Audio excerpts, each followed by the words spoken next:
Hi, it's Norman Kochannek. I'm here to continue the Australian Summer Series around Australia. We've started with the Sydney Cricket Ground, or the SCG.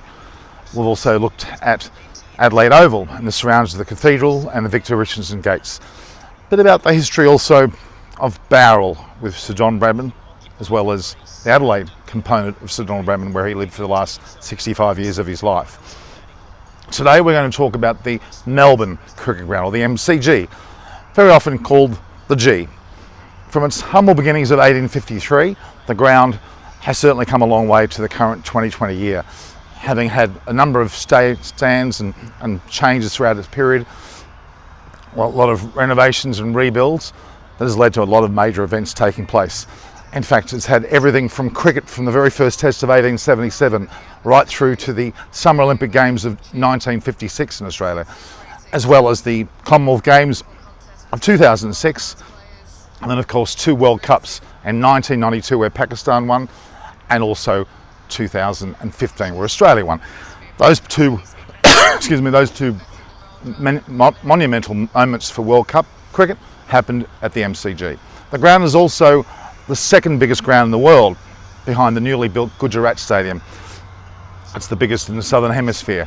Has had crowds well over 100,000 up to 120,000 in its time. So that stadium has a lot of history.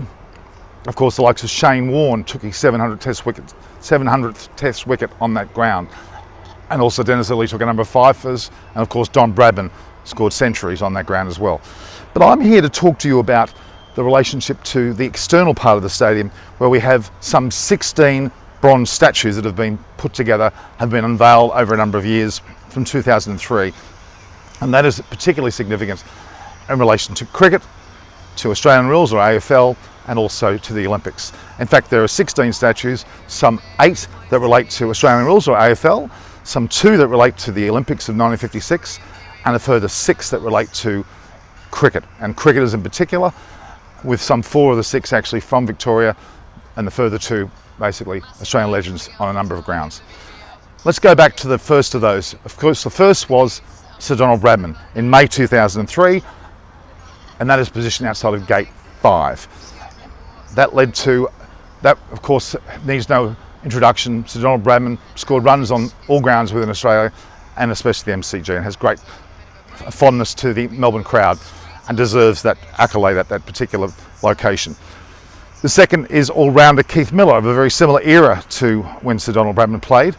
He also is adorned there, a Victorian, and he is also there from February of 2004, also at front of Gate 5. So we both have Sir Donald Bradman and Keith Miller of that era, back to the Invincibles, both playing the 48 Invincibles, both having great significance, both very much able to be called the best all-rounder and best batsman in the world, certainly at the time and well into the century.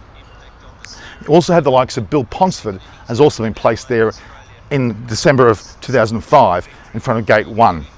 Bill Ponsford, of course, being a Victorian who in fact played as a batter for both Victoria and Australia, of great significance, great number of runs. He's well adorned throughout the stadium, also has a stand named after him as well. Then of course, Dennis Lillee. He was placed there in December of 2006, also in front of Gate 1, so he joins the likes of Bill Ponsford in front of Gate 1, and his statue is there and of great significance. Dennis Lillee, of course, leading wicket taker for Australia at the time, a leading wicket taker in the world, a number of fifers. MCG was one of his favourite grounds to bowl on.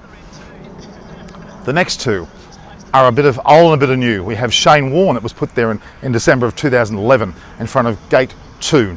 Shane Warne, a Victorian, took his 700th Test wicket on that ground, took many wickets on the MCG, excuse me, a number of 5 wicket totals, and of course was greatly respected by Victoria and Australia, and is well loved and deserves his position as a bronze statue out front of Gate 2. Then you have the likes, probably the most significant to me was not only Sir Don Bradman, but also Neil Harvey, a true Victorian, despite the fact that he lives in Sydney now in St Ives. He is in fact a legend of the game, not only as a player, as a selector, as an administrator, great mentor to many young people. And Neil Harvey, 92 years of age, is still alive, and his statue was placed in December of 2014, January of 2014, in front of the Jolimont station, the train station there in the northern end of the ground. great feeling to walk around the ground such as this, to walk past and see the statues in front of you and be able to remember the history of the MCG and of cricket. Make a point of going to the MCG and walking around the stadium, looking at the 16 statues that exist. Combination, as I said, of AFL, Olympics and cricket. But the 6 cricket ones I particularly love. I'm sure you will as well. This is Norman Kochannek. Please like and view and share the posts, subscribe and make a point of joining us with the Cricket Summer Series here in Australia and looking at the grounds that we'll talk about. Next will be not only about the statues that I've talked about today, but more about the ground, as in the stands, the pavilions that have gone throughout the time at the MCG. This is Norman Kochannek from the Melbourne Cricket Ground.